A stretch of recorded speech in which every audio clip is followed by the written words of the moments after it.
Hola, buenas tardes, estudiantes de diseño cerámico 3. Vamos a retomar el tema de las pastas. Vamos a compartir el material. Vamos a ver. Vamos a compartir acá la pantalla.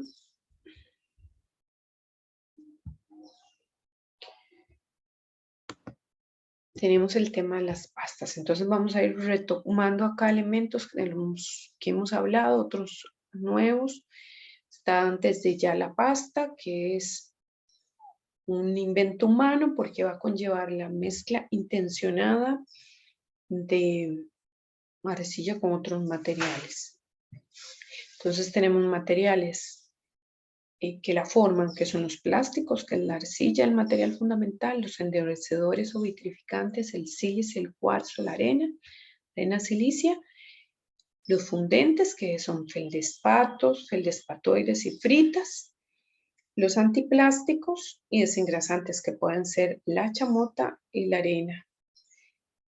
Y bueno, importante, vamos a pasar directamente como a cómo mezclar arcilla cuando estamos hablando de cantidades entre 500 gramos y 20 kilos. Entonces, recomendarían pesar los polvos uno a uno, mezclarlos y una vez que los hemos mezclado todos juntos, hacer esta especie de volcán con esta islita e ir agregando el agua progresivamente. Después tenemos esta otra opción cuando estamos mezclando cantidades mayores. Aquí lo están haciendo sobre un plywood, pero uno lo podría estar haciendo sobre una tela. Y bueno, les dejo ahí un video para que puedan ampliar el tema si quisieran ver gente en la India mezclando eso. Es un método muy sencillo.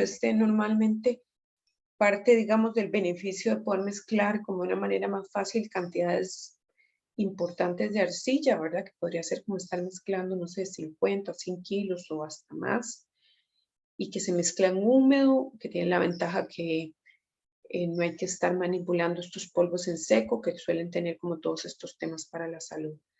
¿Qué cosas debemos considerar cuando nosotros vamos a preparar nuestra pasta? Tenemos que considerar una diversidad de factores.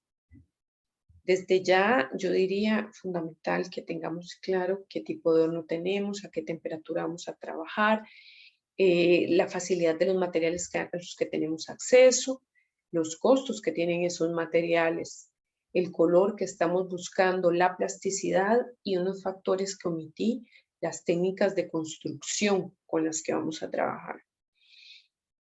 Y importante, bueno, desde ya pensar que las técnicas de construcción están relacionadas con la plasticidad y la plasticidad a su vez, quisiera como desarrollar ahí un poquito este tema, que cuando se revisan libros de cerámica nos habla que la plasticidad está relacionada por una característica que ellos llaman workability, como la trabajabilidad del material. Y esto es el resultado de una arcilla de ser plástica, es decir, una arcilla que puede ser, que tiene la capacidad de ser doblada y tiene la fuerza para ser autoportante, para soportar el estrés que significa el modelado sin colapsar. La fuerza de una arcilla está directamente relacionada con otra característica de la que ustedes habrán oído mencionar, que es la tixotropía. Y la tixotropía es una capacidad que tienen los materiales de volverse fluidos cuando son perturbados. Literalmente, una arcilla tixotrópica, yo la tengo en mi mano y yo la empiezo a golpear y el material empieza a sufrir una sutil deformación. Esto lo podemos verificar, por ejemplo, cuando estamos trabajando con pastas de chorreo y sacamos algo antes del tiempo, vemos como que el material no tiene la fuerza para permanecer, pero también es una característica que la podemos encontrar presente en pastas rojas. La plasticidad y la fuerza son el resultado de usar arcillas en la pasta de partículas de diferentes tamaños.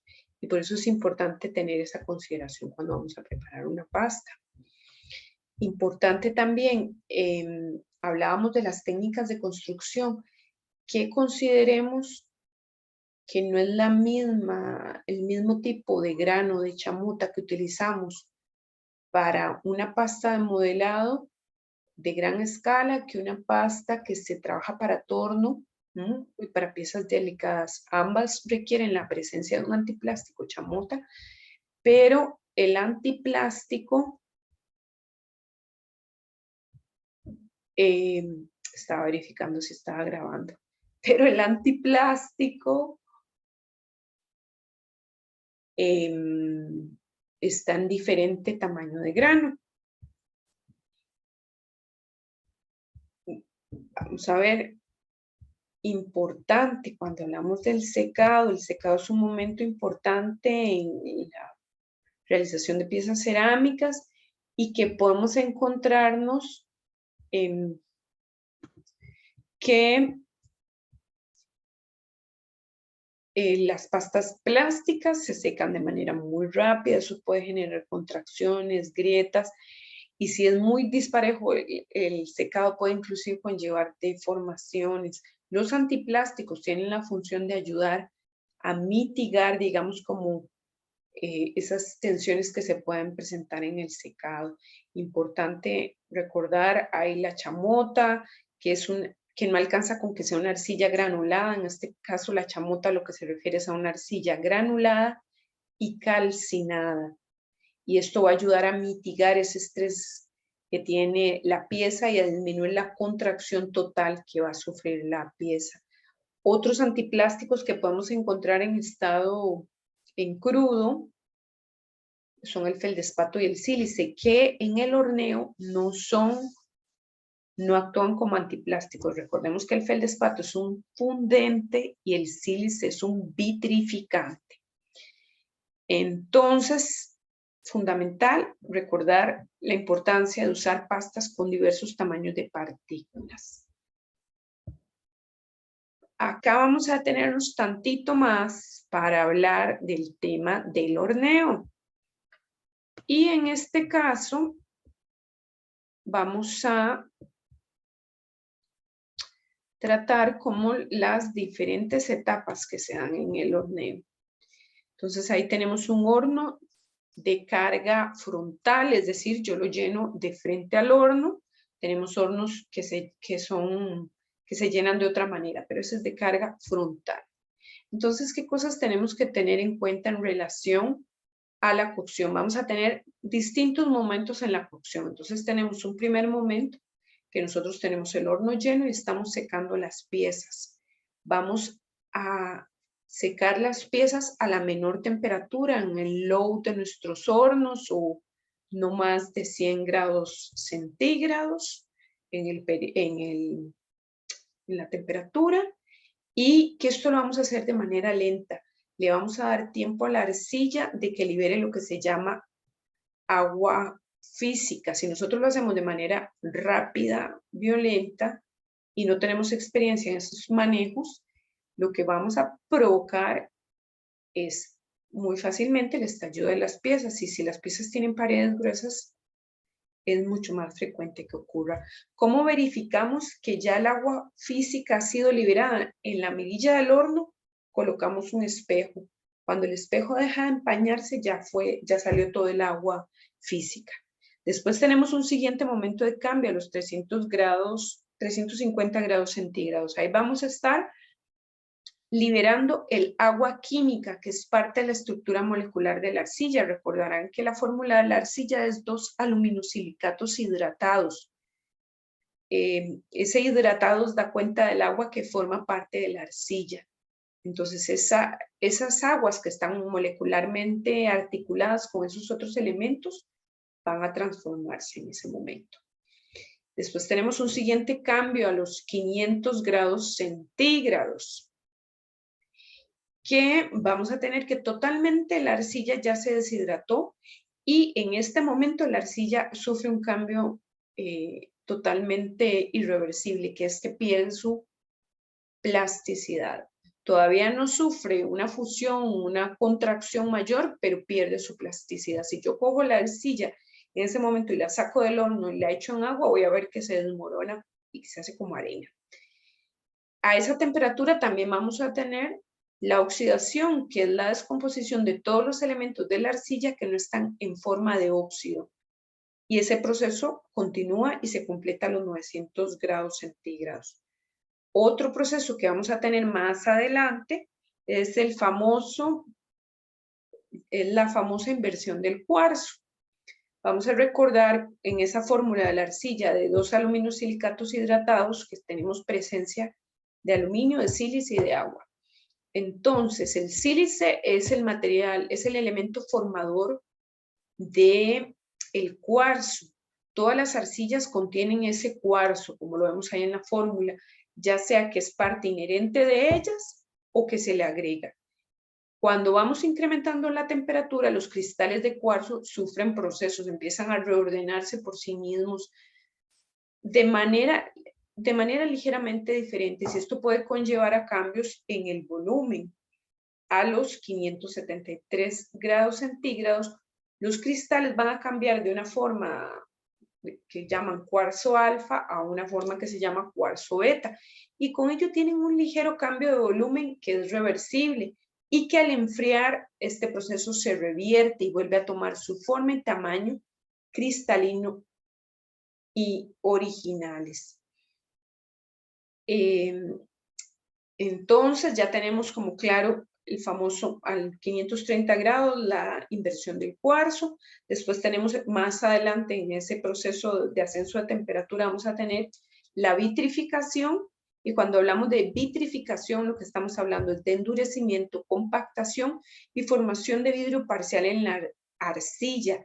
La vitrificación, ¿qué es lo que le va a dar a la arcilla? Le va a dar durabilidad, densidad y propiedades similares a las piedras, a las rocas, con un aumento en la dureza que tienen.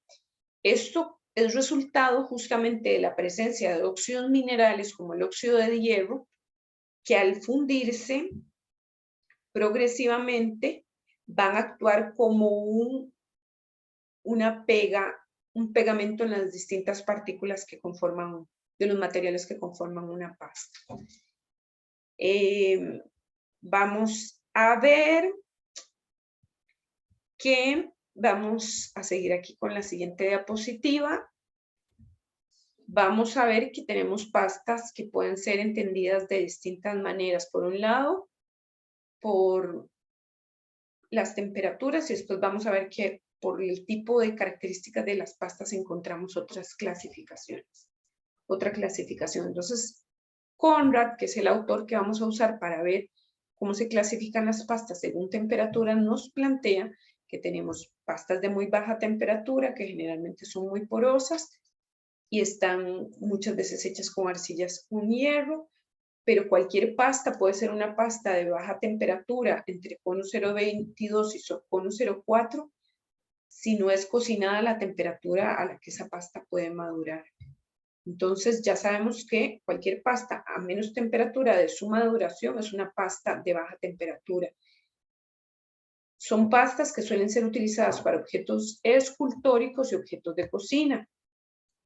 Después tenemos pastas de temperaturas medias entre cono 0,3 y cono 4, llamadas pastas duras de baja temperatura o pastas suaves de alta temperatura. Nos dice Conrad que presentan un encogimiento alrededor del 11% y que son adecuadas para piezas escultóricas, de cerámica refractaria para cocinar también. Después tenemos pastas de altas temperaturas que son de cono 5 a cono 10. Son pastas que también les llaman grés, son fuertes, vitrificadas y en estas pastas, pasta y esmalte se integran en una fina película. Estas pastas por esa dureza y esa vitrificación son utilizadas frecuentemente en objetos domésticos de uso frecuente y que requieren una gran limpieza. Después tenemos las pastas de cono 6 y cono 16, que serían la porcelana. Son pastas poco plásticas que al ser cocinadas son blancas, densas, duras, poco porosas, de paredes delgadas y translúcidas.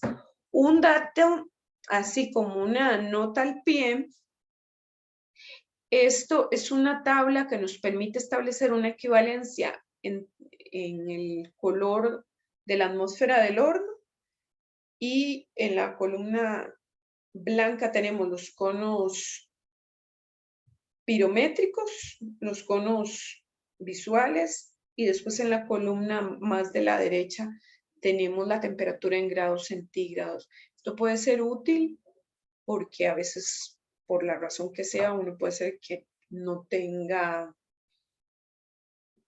un cono o un pirómetro y es importante como poder establecer una aproximación de la temperatura. Cuando hablamos de distintos tipos de pastas, entonces vemos que tenemos pastas por temperatura y después podemos tener unas por sus características. Vamos a tener estas pastas especiales, dentro de la cual la primera que vamos a incluir es la pasta egipcia, que es una pasta que se hacía en el antiguo egipcio y es una pasta autovitrificante que se suele cocinar a baja temperatura, que es una pasta que se caracteriza por incluir desde la pasta misma los materiales que van a conformar el esmalte durante el secado y la cocción. Lo que se incluye para formar el esmalte es normalmente sodio, en la forma de carbonato de sodio o bicarbonato de sodio. Durante el secado el sodio conforma como una especie como de pelitos, de pelusa en la pieza, y en el horno eso se conforma como una película de esmalte. Son pastas generalmente tixotrópicas, como hablábamos, pastas que pueden como no muy viables para modelar, por lo que se usan para modelar cuentas y esculturas pequeñas. Después tenemos paper clay, que serían pastas que utilizan, que adicionan celulosa a la pasta. Entonces, esto se hace con la finalidad de que las pastas sean mucho más fuertes cuando están crudas o en verde, y permiten, en el caso, digamos, como este ejemplo acá de Jerry Bennett de porcelana, permiten modelar cosas que a veces no sería posible sin la adición de la celulosa. ¿Qué ventajas tiene la adición de la celulosa? Entonces, la celulosa se comporta como un tubito que absorbe el agua, y eso va a dar absorbe y pierde el agua de manera fácil, y esto da mucha dureza en verde o en crudo, y también permite reparaciones como de una manera más fácil. Cuando ya se cocina, la celulosa se quema y la pieza queda mucho más ligera. Entonces eso sería. Después tenemos también pastas coloreadas. Pastas coloreadas son pastas blancas o pastas claras o pastas rojas que se les adicionan distintos pigmentos y se utilizan para trabajarlas según distintas técnicas. Esta según una técnica japonesa de Nerikomi, una pieza de Thomas Hotley. Entonces aquí tenemos otro ejemplo de estas pastas coloreadas. Después tenemos un último ejemplo de pastas con chamota de colores. Pueden ser pastas oscuras con una chamota clara, o este caso como una pasta clara con una chamota más oscura. También, sí, podríamos encontrar como otro tipo de chamotas coloridas. Y importante, entonces, por último, ir retomando elementos que ustedes ya conocen y con los que han trabajado. Cuando estamos trabajando con una arcilla y queremos identificar si es adecuada para la cerámica, hacemos distintas pruebas. Una primera prueba empírica es hacer un resortito, y ahí nos damos cuenta de la plasticidad del material por la capacidad que tiene de soportar el esfuerzo para hacer ese rabito de chancho o resortito. Después tendríamos que hacer ya pruebas para ver cómo se comporta con la cocción, y para ello podríamos tener pruebas en donde trabajamos la arcilla tal cual se encuentra en el yacimiento, o la arcilla lavada, y vamos a observar que cuando la lavamos incluimos una parte o excluimos, perdón, una parte de la arena o de las partículas más gruesas que puede tener la arcilla, las características van a cambiar. Y vamos a hacer una primera prueba de encogimiento lineal. Recordarán la plaquita que le hacíamos 2 líneas diagonales de 10 centímetros, y que una vez cocinadas a distintas temperaturas vamos verificando cómo se contrae la arcilla. Y después tendríamos la prueba de la absorción, que la prueba de la absorción lo que nos está dando cuenta es de la porosidad que tiene la arcilla, ¿verdad? Entonces ahí tenemos como los diferentes estimaciones de absorción según las temperaturas, esto según este autor Sakin, y recordando que lo que hacemos es, tenemos la plaquita, la misma plaquita del encogimiento lineal, la dejamos 24 horas o la hervimos en agua y la pesamos húmeda y previamente la habíamos pesado seca. Entonces sabemos que el peso con agua menos el peso seco y cocido ya nos da el porcentaje de absorción. Esto es importante como para ir incorporando como todo ese conocimiento sobre el material y cómo trabajarlo. Después hay otras cositas que seguro ustedes ya habrán escuchado, pero nosotros empíricamente para verificar la porosidad de una pasta podemos colocar nuestra lengua. Esta es una loseta. Yo coloco la lengua y acá yo lo siento en la lengua y lo veo en la saliva. Si se me queda la lengua pegada es muy porosa y si no, pues no lo es. Y después también otra cosa que es importante dentro de esas pruebas empíricas que le hacemos a la arcilla es escuchar el timbre de la arcilla. Entre más agudo es el timbre, la pasta tuvo una mayor fusión. Entre más grave es el timbre, la pasta los elementos están menos fusionados. Y esto sería todo. Aquí tienen la bibliografía y voy a ver si les logro subir esto a YouTube.